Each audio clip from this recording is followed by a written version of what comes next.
So big or small, I researched them all. And in the case of this 11 by 14 painting of a bison, I have to put as much due diligence into this as I would a larger piece, and in some cases even a bit more because of the smaller format. And I'm trying to portray this large beast in a small painting. So I wanted this painting to have as much punch as possible. So in order to do that, I called up a dear friend of mine who's also a bison rancher, and asked him if I could come out and have a little photo shoot and just immerse myself in the bison he had out at his ranch.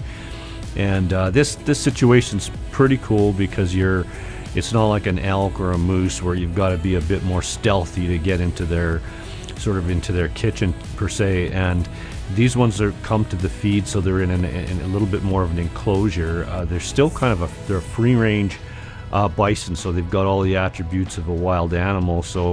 But you're able to get up close to them. So it's a real unique opportunity.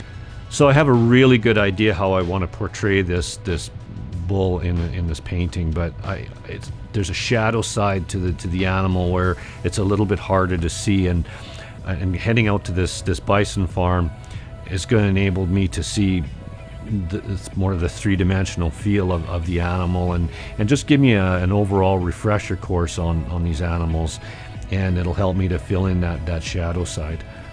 Back in the days of my stint as a taxidermist, I was able to see these animals up close, where somebody would bring in a bison rancher, or somebody would bring in a head to get mounted, and there's where you really see what these animals are like. I kind of maybe used to think they were just a big mat of hair, but when you see how they're put together and how the hide is just so thick around the head and the neck, and the wool, and how these animals are actually built to withstand the worst of the worst as far as weather goes, you can see how they survived over all of these years. So they're truly a magnificent beast, and I just want to do them justice with this painting.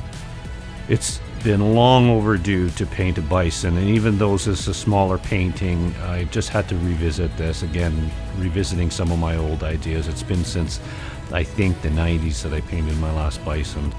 So without further delay, let's head over to my good friend's ranch and have a look at the bison up close, and let's get going on this painting.